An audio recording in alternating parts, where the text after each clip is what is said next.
The following program, The Russ Belville Show, is intended for responsible adults only.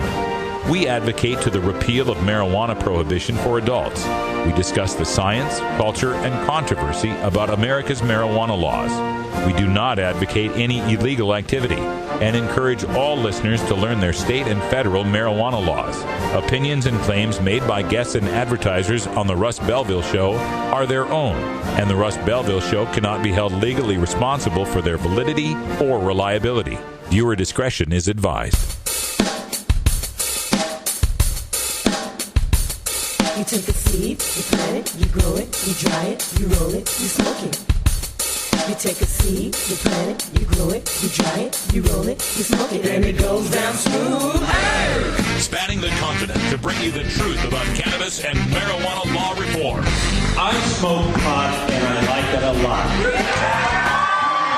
From the promise of legalization. And I think that we need to rethink and decriminalize our marijuana laws. To the agony of prohibition.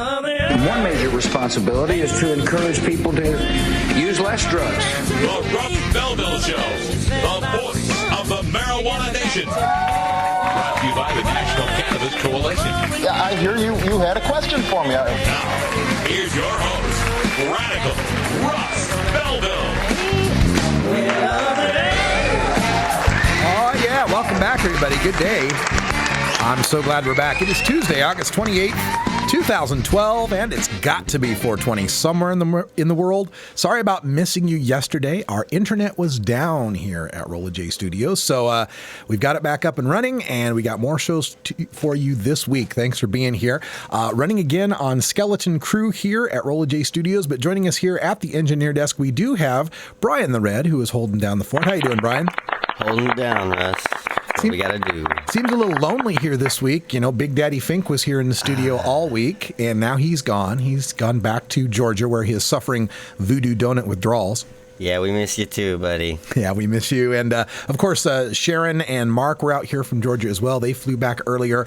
I hope they're out there watching on the show or catching one of the replays. We enjoyed having you here at Rolla J Studios and bringing you here to what we call the Under Green Railroad. Not the Underground Railroad, the Under Green Railroad. That's right. We take people from all over the United States. We bring them here to Oregon, and we show them a little taste of what something close to marijuana freedom smells like, and then we send them on back to their states, recharged as activists to make the change that will benefit us all. So thanks for being a part of this. We're glad you could be here on our show. Make sure that you help us out. You can send your donations of sponsorship to 420-420 on your text messaging. Just text Russ to 420-420 if you'd like to help the show out, or go to radicalruss.com and look for the donate tab, and you can help us out with our bills and our expenditures. We got so much stuff to cover. Election time is coming up in November. I have already contacted the campaigns for the Oregon, Washington, and Colorado legalization. We are going to be at their headquarters streaming live on election night.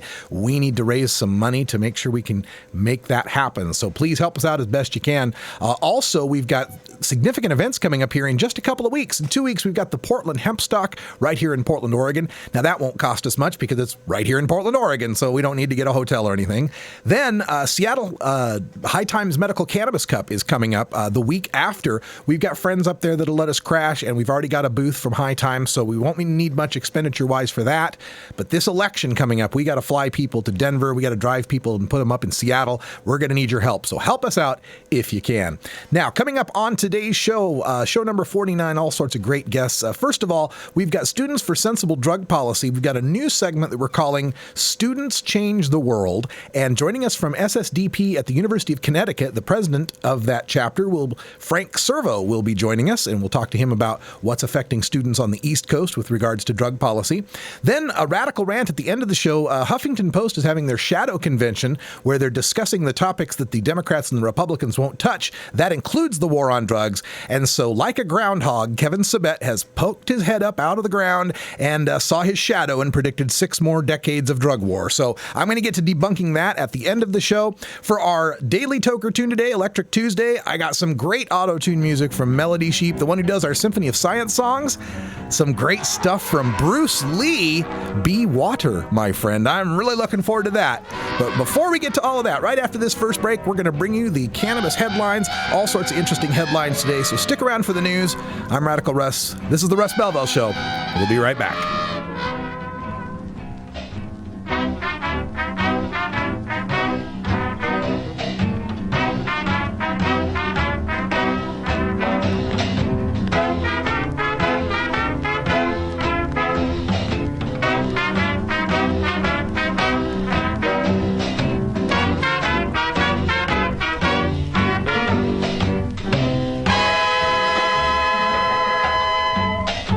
The Russ Belville Show is blogging and podcasting daily at radicalruss.com.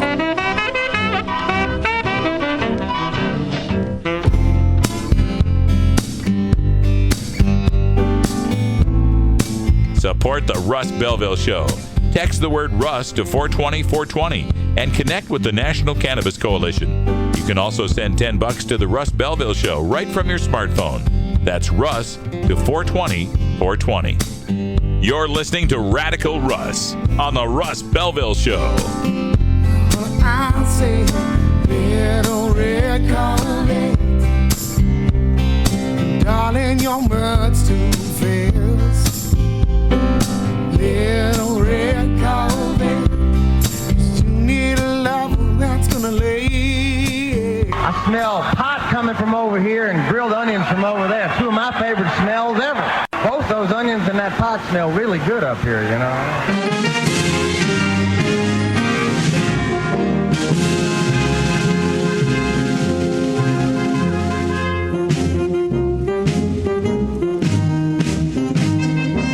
Help us legalize it.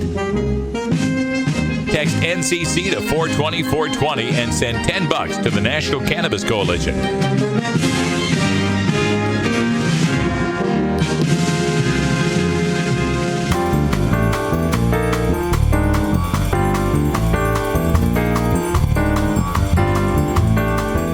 Medical marijuana, industrial hemp, ganja sacrament, consumer cannabis. The topic of marijuana is heating up the news, and the Russ Belville Show catches you up with today's latest headlines. Now, here's our senior news editor, Cannabis Carey, with the Daily Cannabis Chronicle. Carrie is off today. I'm Radical Russ with your Daily Cannabis Chronicle. From Time Magazine, Maya Salovitz writes, does weekly marijuana use by teens really cause a drop in IQ? A new study suggests marijuana use could have an impact on America's IQ. But how great is the effect? Heavy marijuana use is associated with cognitive decline in about 5% of teens, according to a new study which suggests heaviest users could lose 8 IQ points. In the report, published in the Proceedings of the National Academy of Sciences, research conducted in New Zealand showed that teens who started smoking marijuana before age 18 and were diagnosed as being addicted to cannabis by age 38 experienced an IQ drop in early adulthood. But users who began smoking after age 18, even if they used heavily, did not show a significant decline. Lead author of the study, Madeline Meyer, a postdoctoral researcher at Duke University, said, quote, the effect of cannabis on IQ is really confined to adolescent users. Our hypothesis is that we see this IQ decline in adolescence because the adolescent brain is still developing, and if you introduce cannabis, it might interrupt these critical developmental processes, end quote. The authors followed 1,037 children born in the town of Dunedin, New Zealand in 1972 and 1973, virtually every child. They defined adolescent use as at least weekly use before turning 18. In looking at the relationship between marijuana use and IQ, they controlled for factors like years of education, schizophrenia, and use of alcohol or other drugs that might also have an effect on IQ. While education weakened the relationship, it still did not eliminate it. Researchers also had family members and friends of the participants confidentially rate them on attention and memory skills, and those who had lost IQ points showed problems in these areas. Meyer notes an 8-point decline in IQ for someone with average intelligence, an IQ score of 100, the 50th percentile, would move that person down to the 29th percentile. It's fairly substantial, but it does depend on where you start out, she says.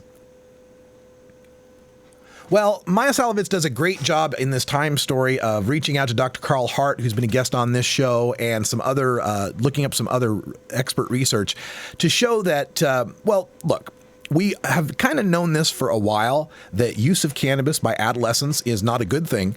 And that's why we are against the use of cannabis by adolescents. That's why every serious reformer out there that talks about making marijuana legal talks about making it legal for those aged 21 and over, or in some cases, 18 and over. But still, we're talking about letting adults make adult decisions.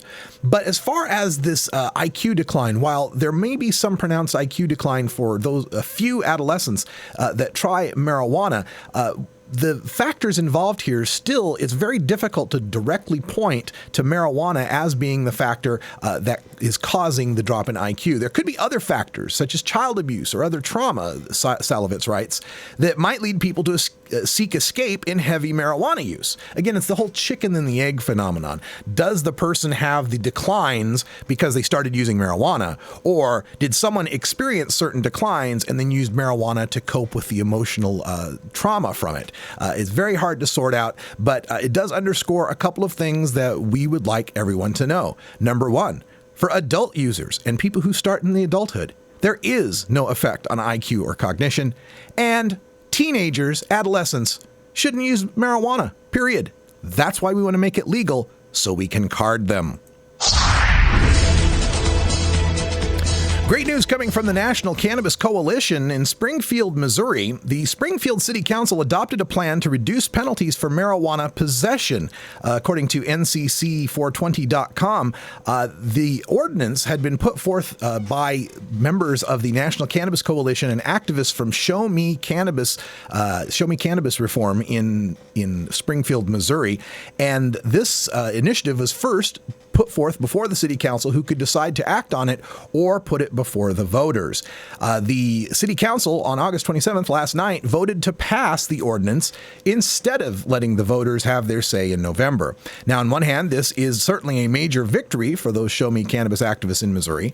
But on the other hand, that means our work is not done, as the members of the city council have vowed to gut the measure when they will have the opportunity to alter the measure after 30 days. Springfield Cannabis Regulation, an offshoot of Show Me Cannabis, did a great job on the ground putting this measure before the city council and leading a great lobbying effort that led to its passage. Now, we will help the Springfield activists effectively lobby their city council so the measure will remain one that protects personal cannabis users from arrest and criminal penalties while allowing law enforcement resources to be better utilized fighting serious and violent crime. If the city council turns the measure into one that doesn't meet these goals, activists will continue to fight for an ordinance that effectively decriminalizes personal amounts of cannabis. And this is a situation that we are going to see happen more and more as marijuana legalization and decriminalization and medical marijuana become more and more popular. In a lot of these states and cities where you can do an initiative petition, in some cases, it's a situation where that initiative goes before the legislature or the assembly or the city council before it goes before the voters. And it's up to the city council, it's up to the elected body to decide if they want to pass it.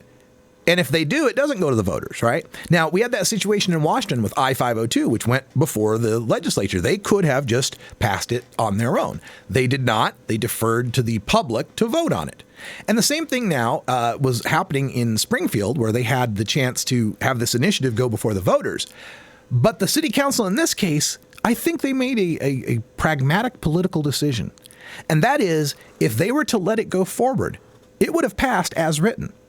Unlike in Washington state, where the legislature might think, well, we can leave it to the people and out there in the public, it'll get voted down.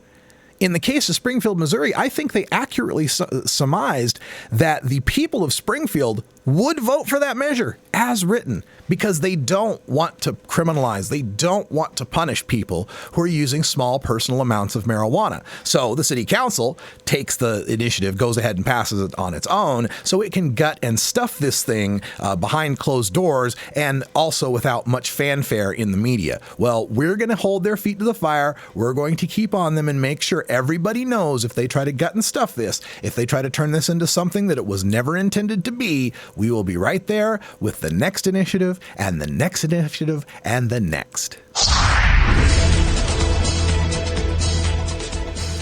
Another one from National Cannabis Coalition. Unknown medical marijuana organization endorses President Obama, and the media goes crazy. An organization calling itself the United States Medical Marijuana Chamber of Commerce has issued a press release stating that it is endorsing President Barack Obama's re-election. In conjunction with the press release, the organization's president, Thomas Lawrence Leto III, held a press conference announcing the organization's endorsement. The U.S. Medical Marijuana Chamber of Commerce claims to have 10,000 members, and that it supports President Obama over Mitt Romney because the president understands the limitless potential of the medical cannabis industry, but that Mitt Romney, quote, just doesn't get it. On its website, the U.S. Medical Marijuana Chamber of Commerce further claims that, quote, research has shown that Obama's medicinal marijuana usage is a big reason in which he understands the value of federally allowing this industry to exist. Along with their claims about, quote, Obama's medicinal marijuana usage, end quote, the U.S. Medical Marijuana Chamber of Commerce publicizes its proposal to regulate and control the medical cannabis industry. The organization states that it anticipates that their proposed legislation will allow 5 million new jobs for Americans within the first year of passage. The for-profit organization goes on to claim the United States Medical Marijuana Chamber of Commerce will solve 40% of the unemployment problem in the United States. The organization's proposal calls for the United States Medical Marijuana Chamber of Commerce to exclusively control the regulation and taxation of the national medical cannabis industry. The U.S. Medical Marijuana Chamber of Commerce hopes to establish and control the licensing of patients, growers, distributors, doctors, and lawyers involved with the federal marijuana industry. Any organization's proposal to exclusively tax, regulate, and control the medical cannabis industry will likely be met with skepticism by those already operating within the industry, not to mention the fact that this organization seems to be relatively unknown within activist circles. Despite being unknown, the press release was picked up by The Hill, The Huffington Post, Politico, and other sites as gospel. Steph Shearer, Executive Director for Americans for Safe Access, commented on the story, wondering whether anyone, quote, checks sources anymore.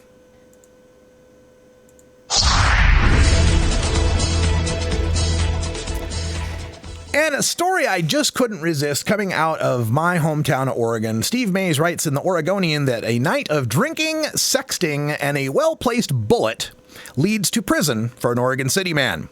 The husband of a former Oregon City police lieutenant was convicted Wednesday in a bizarre shooting incident that ended a night of drinking and sexting.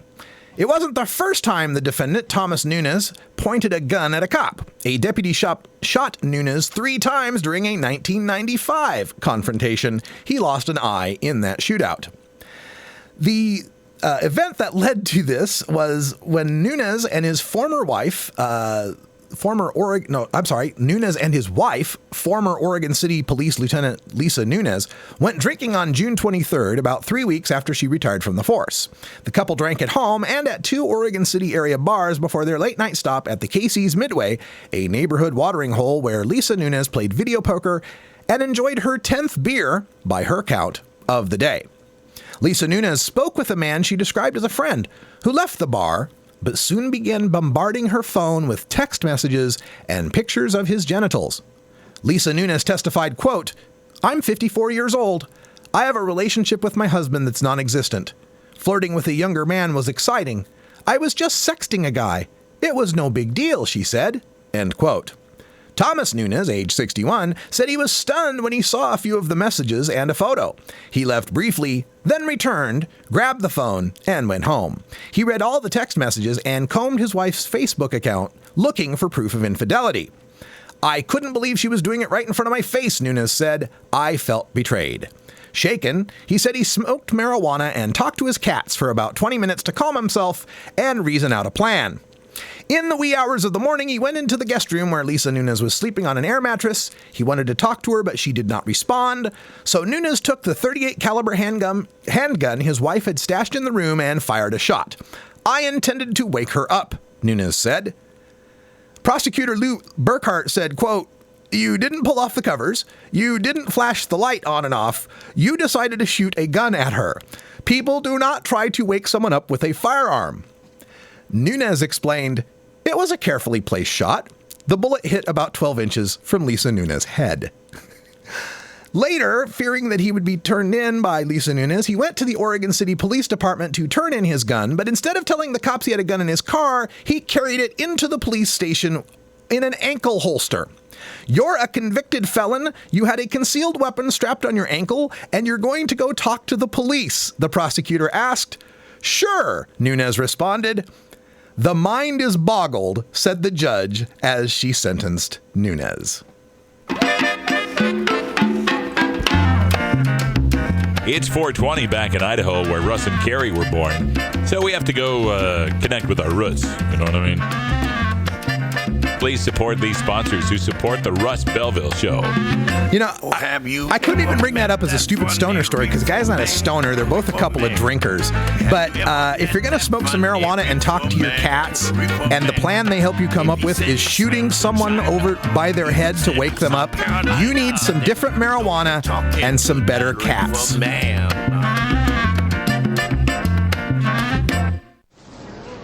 I don't like it personally, but it's time for a conversation about legalizing marijuana. It's a multi-million-dollar industry in Washington state and we get no benefit. What if we regulate it? Have background checks for retailers, stiff penalties for selling to minors. We could tax it to fund schools and health care, free up police to go after violent crime instead. And we would control the money, not the gangs. Let's talk about a new approach, legalizing and regulating marijuana. You want to legalize it? Call your congressman today. 202-224-3121. It's free, it's easy, and you don't even have to give your name, just your zip code, and they'll hook you up to your congressman. Call 202-224-3121 and tell Congress you support marijuana legalization. Liberate your mind. Liberate your mind.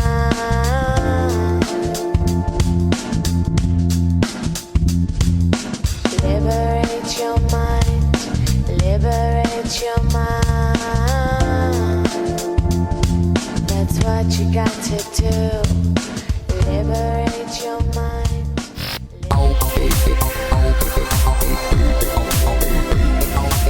Everyone knows music and marijuana go together, so let's wind up our 20 after break with the Russ Belville Show's Daily Toker Tunes, the best in pod-safe 420 music from around the web. Today is Electric Tuesday, featuring the latest in electronic dance music and other cutting-edge genres. You can get downloads and more information about all our Daily Toker Tunes by visiting music.radicalruss.com. Now, sit back and enjoy your Daily Toker Tune. All right, welcome back, everybody. 22 after the hour. And if you've been following this show for a while, you know on Electric Tuesdays, we play the latest in electronic dance music, spoken word, experimental kind of stuff, sometimes poetry, sometimes even an acoustic thing now and then. Tuesday is kind of our Let's Experiment Day. So on today's show, we are going to play some more of that great auto-tune music that I like. And I mean, I generally don't like auto-tune when it's in music, but when someone takes something that's not musical and uses auto-tune on it, I like it. You get my point? It's like when Cher is trying to sing and uses auto-tune, I don't like it. But when someone's taking Martin Luther King, who's just a speaker, and uses auto-tune on it, I like it. So I've been playing those things like the Martin Luther King, I Have a Dream auto-tune, and a bunch of the Symphony of Science ones with Carl Sagan and Neil deGrasse Tyson and all of those great ones. And of course, we played some Bob Ross, Happy Little Trees from PBS, and Mr. Rogers has one out now. So I'm really excited that this producer, and it goes by the name of Melody Sheep, and you can check out his, or her, I'm not sure if it's male or female, check out the page on YouTube under Melody Sheep and find all these latest productions. And this is the latest one. I was so happy to see it. It's Sifu Bruce Lee. Now, I call him Sifu Bruce Lee. Sifu is a Chinese term for master, is one who has mastered a skill. And I always call him Sifu Bruce Lee because I took Jeet Kune Do. I took Bruce Lee's martial art. I trained in this with Chris Kent, who was in Boise, Idaho, and he was a student of one of Bruce Lee's students. So he just, one student away from Bruce Lee himself. And in learning this martial art, what I found is that the martial arts aspect of Bruce Lee, while it's what he is most known for in this world, is probably the littlest part of his personality and his meaning.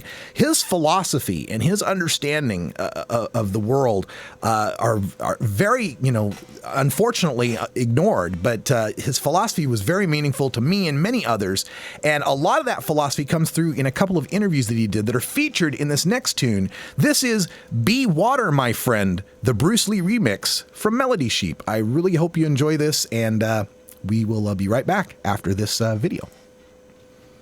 Dear Dad, how should I say this? You know how you enjoy a drink and this after ad. work? One moment. Well, in many ways, I'm just like you.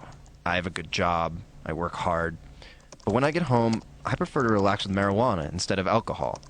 They're a little similar, but marijuana is actually less damaging to my health, and frankly, I don't feel like crap the next day. I hope this makes sense, but if not, let's talk.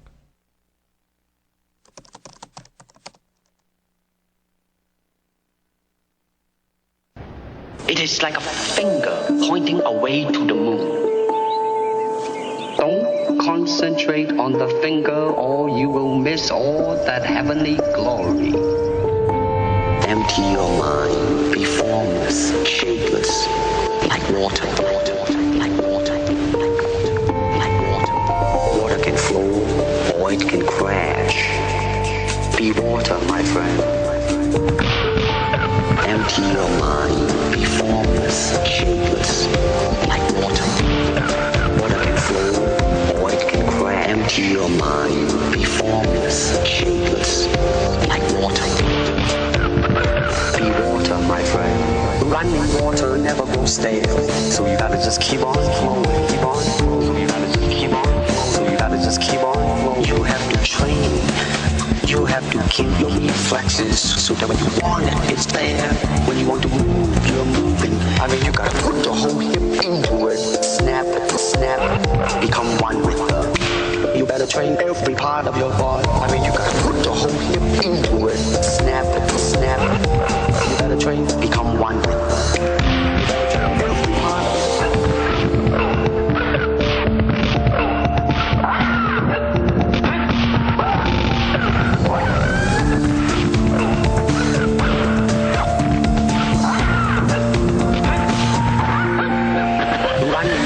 never go stale, so you gotta just keep on flowing, keep on flowing. So you gotta just keep on,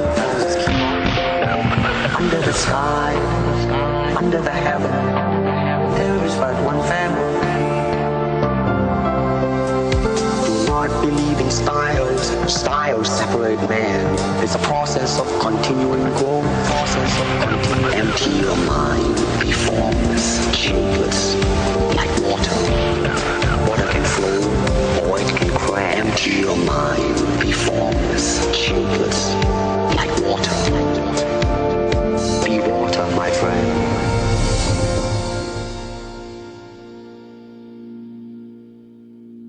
Be water.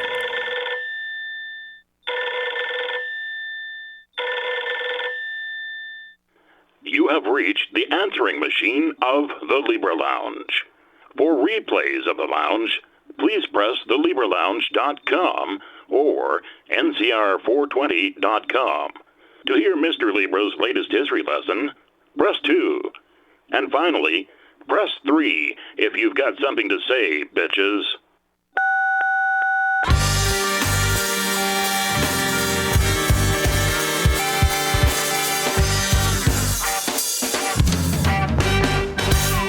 Activism begins with ACT.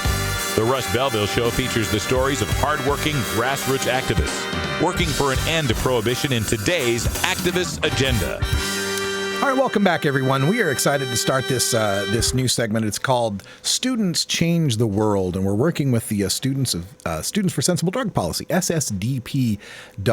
They've been a great activist group doing a lot of really good work at the campus level where activism really needs to happen. As we know in America, most people that are arrested for marijuana are between the ages of 18 and 30, and this is a war on young people, is what we found. 70% or more young people that are victims in this war on drugs.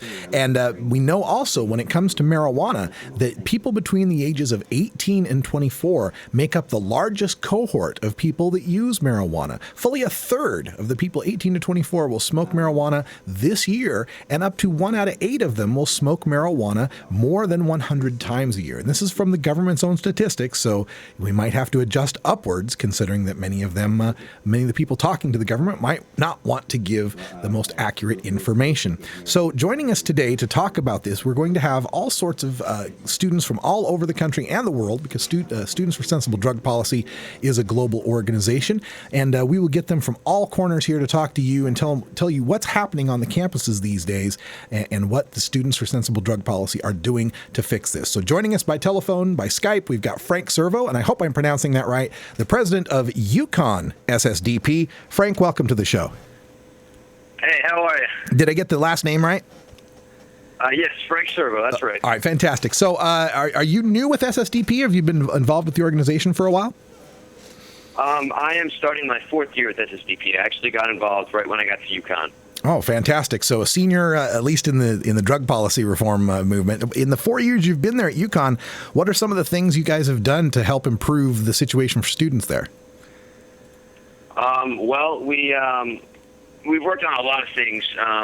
Last semester we worked really hard to change our campus's marijuana punishment policy. So in the past it had been, if you were caught with marijuana, there were all sorts of terrible punishments you could get. You could get kicked out of housing, kicked out of school, really nasty fines and stuff. And but if you get caught with alcohol, it was just like a minor infraction and would be dealt with inside, internally at school. And so we equalized the penalties for alcohol and marijuana possession on campus.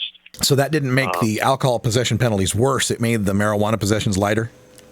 Yes, exactly. Okay, good. So now it's handled internally with like the Yukon, what do you got, like campus police or something that would deal with it then? Yeah, exactly. And it really came about because the year before we had Connecticut passed marijuana decriminalization. So we worked on that as well at the state level, and we helped pass the decriminalization bill. And then so what was happening was, an RA would smell marijuana in a dorm room, and then they would call the cops. And then the cops would come and they would do a whole investigation. They'd find a little pot and just write like a ticket. And so now that, while that still might happen, they'll just be, so you still might get a ticket, but you'll be referred to just community standards, and you'll have to do some education classes and things like that. With Connecticut recently passing its decriminalization, and I guess you've been a student before and after the decrim, how have things changed there on campus? Well, on campus, we still have a policy where the RAs are required to notify police when they smell marijuana, but it's definitely been, there's been less in the ways of students having to deal with, with court and, with all the baggage that comes along with that. It's just been, students will just receive a fine. So it's been a lot of less hassle on the student body, and a lot of, it's stopped taking so many students away from their academia, and they don't have to end up with criminal record and things like that. So it's definitely been a relief on the student body. Yeah, and so just to reiterate though, with this decriminalization measure, it's like a half ounce for adults 21 and over is just a ticket. But even with it being relaxed like that, the campus, the administrators and such still aren't very keen on you guys having marijuana on campus, even if you're above 21, right? No. Yeah. Then, yeah. So we're still fighting, but we made a lot of progress with the penalties. We don't have kids getting kicked out of housing anymore for marijuana possession. Oh yeah, that's fantastic. And again, we're speaking with Frank Servo, the president of Yukon's SSDP chapter. You can learn more about SSDP at ssdp.org. Frank, I'm also wondering, with SSDP and working at the university level, you guys have more than just marijuana to deal with. There's the culture of raves and going to the parties with ecstasy and such, and then there's binge drinking that goes on, and we can't ignore the fact that that's a drug. What are some other areas that you and Yukon and SSDP have been working on? Well, we actually Connecticut passed, I believe it was last year or 2 years ago. We passed a statewide Good Samaritan policy, and SSDP had a big hand in that. And we so now the policy states that if you someone if you or someone is experiencing a drug overdose, and you call for an ambulance, you can't be held accountable for making the call, even if you're in possession of drugs or other illicit substances. And so what that's done is that it takes away the fear if someone's overdosing on a drug. It could be alcohol or any other drug. It takes away the fear of arrest and and prosecution. So we've that's definitely a big step towards harm reduction on our campus.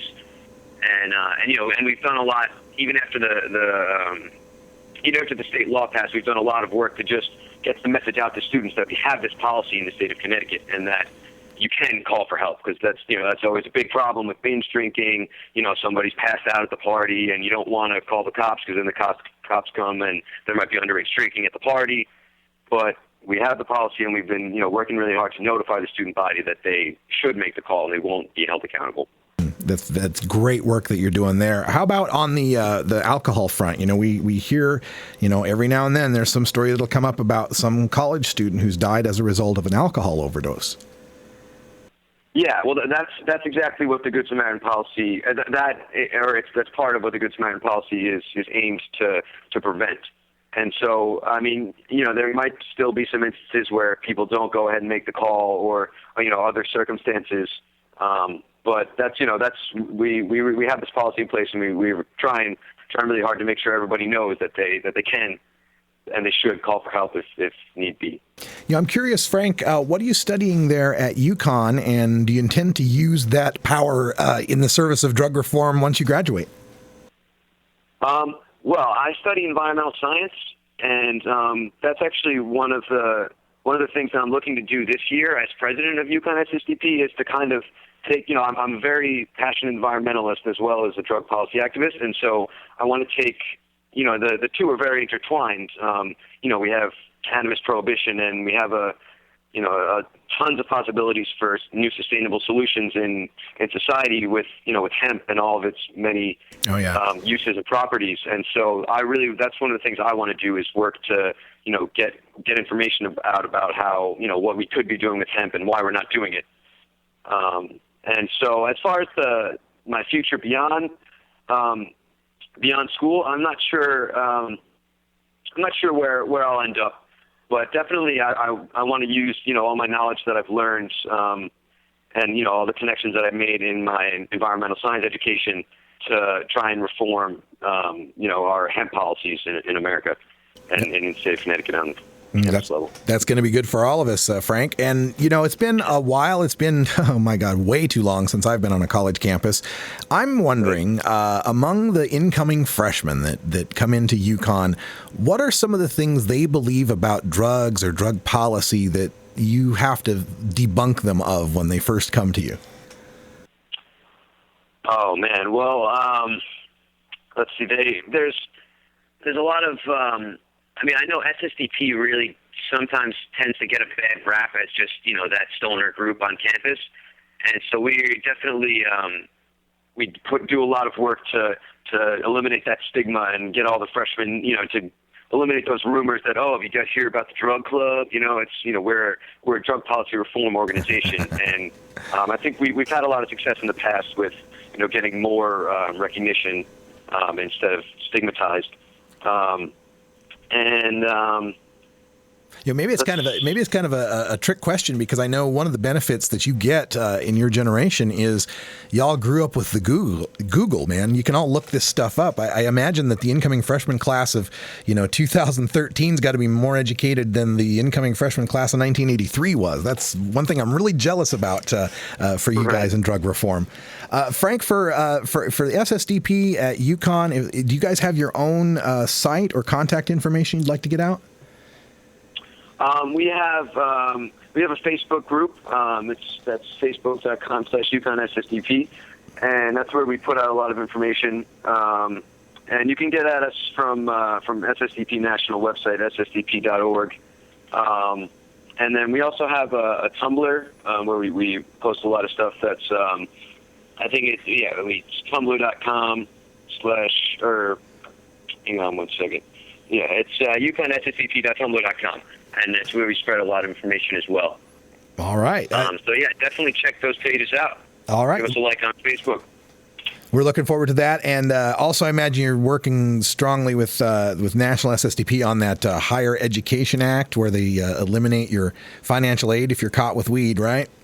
Yes, definitely, and that's one of the things that we're really proud of with what I was mentioning before about our removal of a lot of the penalties for marijuana possession, and but then at UConn, that's just one step. We want to see the complete elimination of that policy at the federal level. But we've taken a step in the right direction, and there's a lot more work to go, but we're really excited. I'm excited, too, because we got great students like you and the UConn chapter and all the chapters of SSDP, building new activists from the grassroots up and working to make our campuses a better place for all students. Thanks, Frank Servo, so much, UConn SSDP, for joining us here on the Russ Belville Show. We'll talk to you again sometime.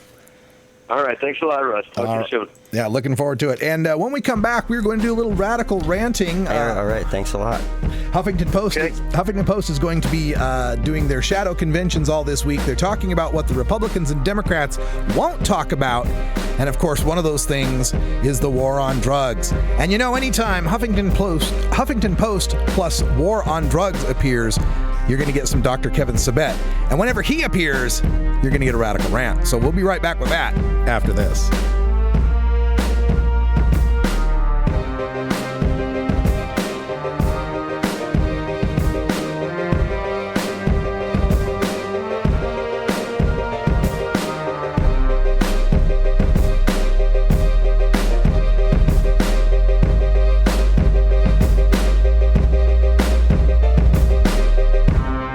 You're tuned into the Russ Belville Show, the voice of the marijuana nation. There is a peaceful solution called a peace revolution. And now let's take back America. Hi, this is Willie Nelson. Like millions of freedom-loving Americans, I'm a marijuana smoker, and I don't think that should be any of the government's business. There's absolutely nothing wrong with the responsible use of marijuana. The next time you light up, take the time to let your elected officials know how you feel. It's time we legalize marijuana and stop treating marijuana smokers like criminals. For more information on how you can help legalize marijuana, please contact NORML at norml.org.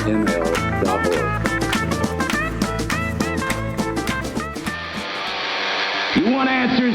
I'm as mad as hell, and I'm not going to take this anymore. You want answers? You have offended my family. I think I'm entitled. You want answers? I want the truth. And you have offended the Shaolin Temple. You can't handle the truth. Surely you can't be serious. I am serious. And don't call me Shirley. Radical rant. Well, all right. So you know what the video looks like. Welcome back. Radical Russ here with the Radical Rant, and just struggling to maintain things here in the skeleton studio, but we'll make it.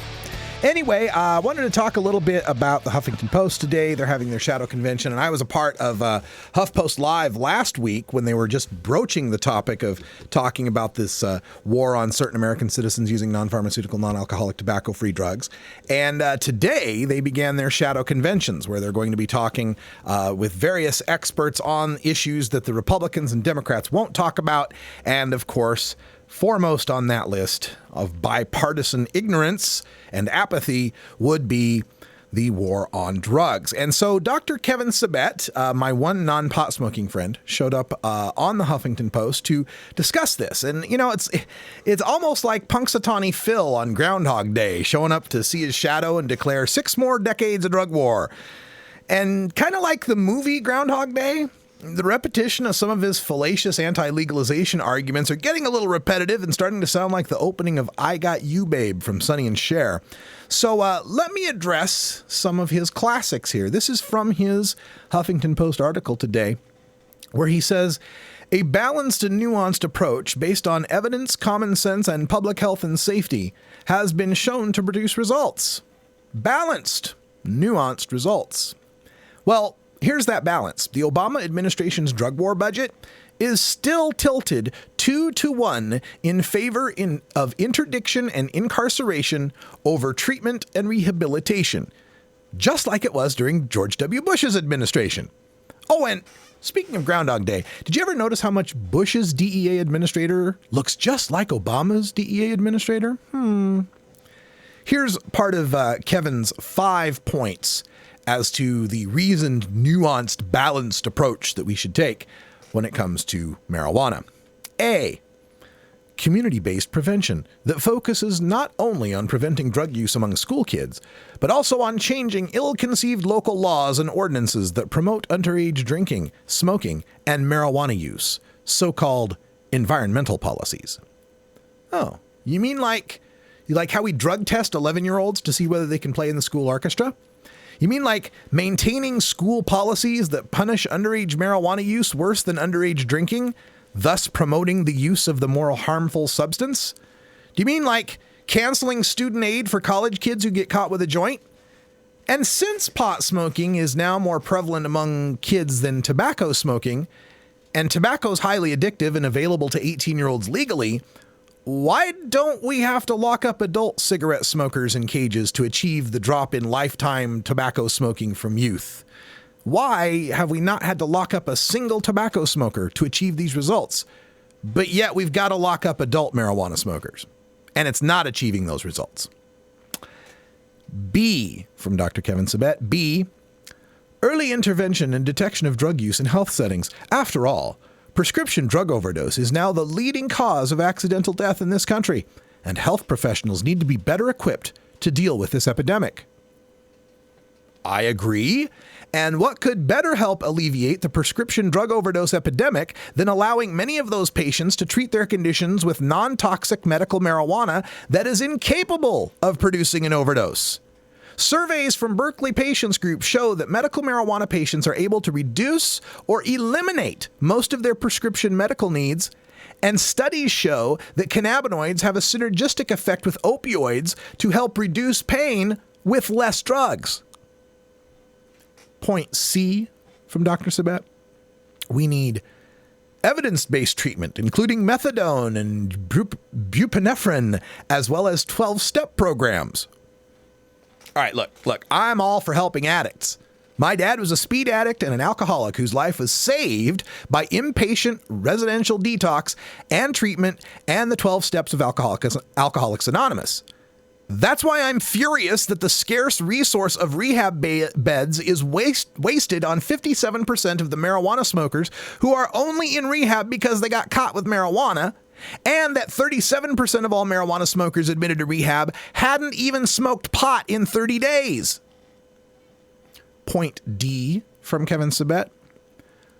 Recovery-based policies that don't penalize people for past drug use and instead facilitate full and productive participation in society. Look, in the state of Florida, if you are caught with 3/4 of an ounce of marijuana, you have committed a felony. You will do 5 years of time in prison, mandatory, where you will have no participation in society aside from working at slave wages for American corporations. You will lose your right to vote while you're in prison, while you're on parole, while you're on probation, and for at least 5 years after completing all of those, at which point you may begin to petition the state for your right to vote, which may or may not ever be restored to you.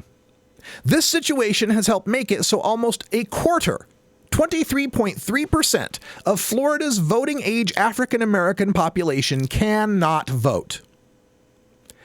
Along with the potential loss of voting rights for life, you will be forced to check the "Have you been convicted of a crime?" checkbox on all job applications, and every background or Google search on you will alert potential employers, landlords, universities, and friends and lovers that you are a drug felon.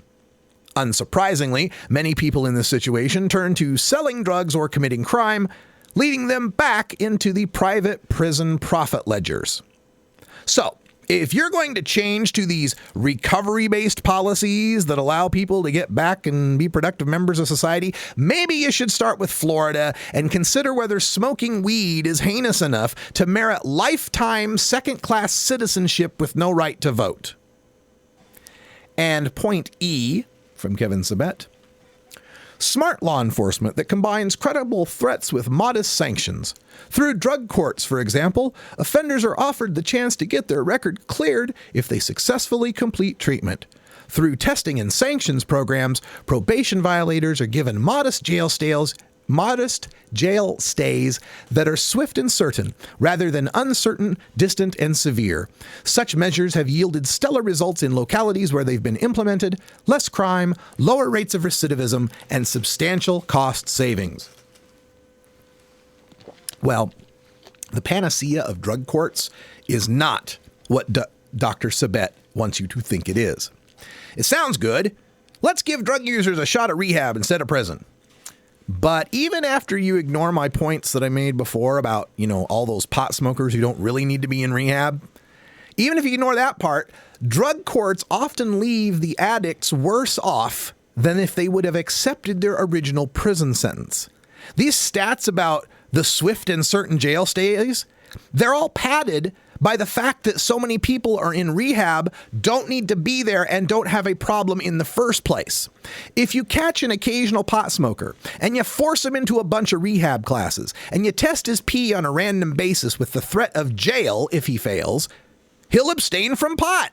He'll jump through all your hoops, and the minute he's free from rehab, he'll smoke a joint to celebrate it. And trust me, because I've heard this firsthand from far too many people who've done just that.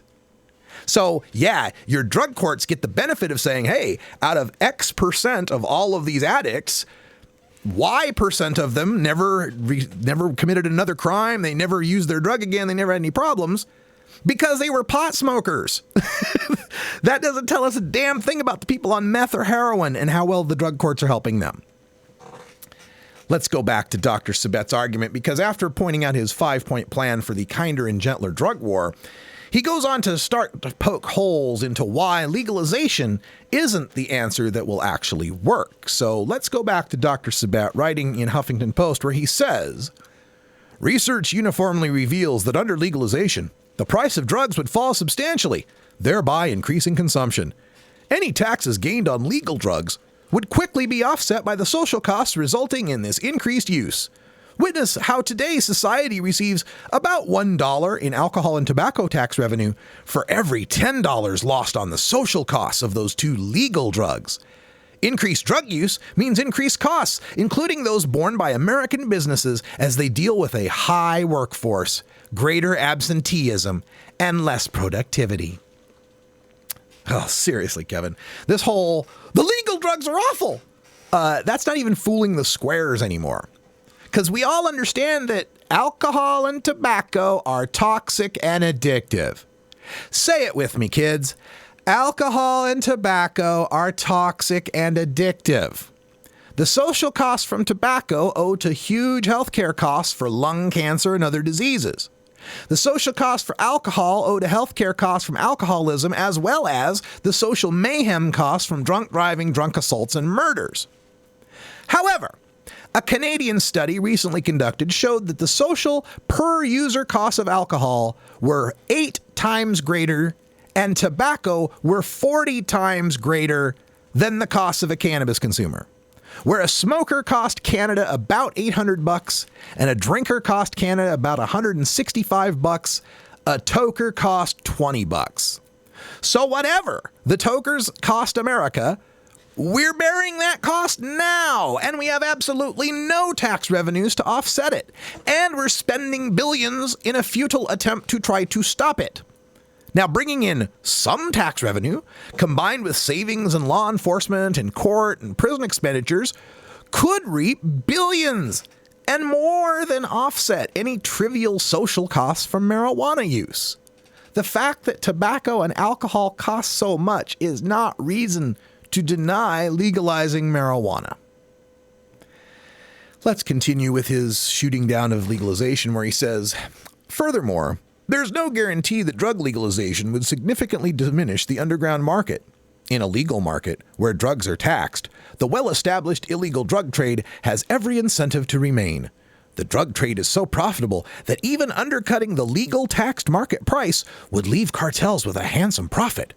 Drug legalization would also do nothing to loosen the cartel's grip on other illegal trades, such as human trafficking, kidnapping, extortion, and piracy. Okay, so drug cartels make money on human trafficking, kidnapping, extortion, and piracy, so let's continue to allow them to dominate the marijuana market as well. Those are the guys that ought to be running the marijuana market. The guys that dip bodies in acid, the guys that behead people and hang their headless bodies with taunting posters over the overpasses for the morning commute. Those are the guys that ought to be given the marijuana business, not law-abiding American businessmen and farmers. Let's let the Mexican killers do it. That's what that position is telling us. Let's just let the situation we have now continue, where 50,000 Mexicans have died, where every kid in every high school can get marijuana if he wants to. That's the situation Dr. Sabet is talking about continuing. Now, I don't care how much or how little it may affect some cartel's business model, but I just cannot understand why we are giving torturing, kidnapping Mexican extortionist pirate terrorist organizations any profit from marijuana. Where drugs are taxed and regulated, yes, there is a gray market for those who will undercut the tax regulations. We see it in Manhattan, where profiteers will transport van loads of low-taxed North Carolina cigarettes to sell on the street corners. We see it in Canada, where Americans cross the border to get cheaper prescription drugs. In my state of Oregon, many Washingtonians cross into Portland to shop with no sales tax. But the reason marijuana cartels are in power is because they can take the risk and exercise the brutality necessary to prosper in a prohibition market. When pot is legal to grow for personal use and sold with reasonable taxation, Mexican cartels are forced to play by the same business rules as American entrepreneurs, and the Mexicans can't win in that environment. After all, when was the last time you saw any Mexican terrorist organization dealing Dos Equis or Jose Cuervo on the street corners? Let's continue with Kevin Sabet's shoot down here, as it is. What about the criminal justice costs? Wouldn't legalization at least decrease these? Surprisingly, legal drugs, especially alcohol, cause more arrests every year than illegal ones. Legal drugs are more available and therefore more abused. Driving while intoxicated, public drunkenness, and liquor law violations result in over 2.5 million arrests every year. That isn't to say that current drug policies are not costly to the criminal justice system. They are. But that is precisely why we need smarter enforcement policies, not legalization, which would likely compound current costs. Well, once again, alcohol is a toxic and addictive drug, which causes in its users insanity, criminality, and death. Of course, there are more liquor law violations leading to arrest, because we arrest kids that try to use fake IDs. We arrest store clerks who sell to minors. We arrest bars that don't card and people who are drinking where they shouldn't be. Oh, and because alcohol is the most popular drug in the country, with about 3/4 of all high school seniors trying it at least once, there's bound to be more arrests for it. If marijuana legalization leads to another 850,000 arrests a year, and therefore no cost savings, at least those arrests would be for people violating the law regarding supplying to minors, driving under the influence, or behaving in a criminal way that affects others, not merely possessing or growing marijuana. I know, look, if Dr. Sabet's reasoning makes your head hurt, try working through it backwards. He says legalization of marijuana would increase use and abuse of marijuana, thereby increasing arrests for marijuana, thereby leading to more social costs for marijuana.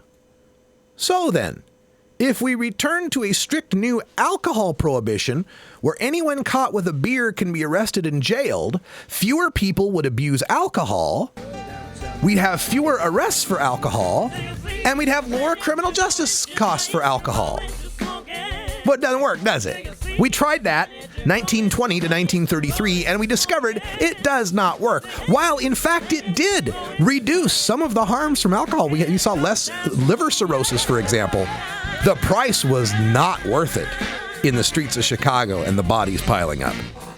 Look, if none of these arguments work for you, just whenever Dr. Kevin Sabet finishes a paragraph, just append one of these 3 taglines as appropriate.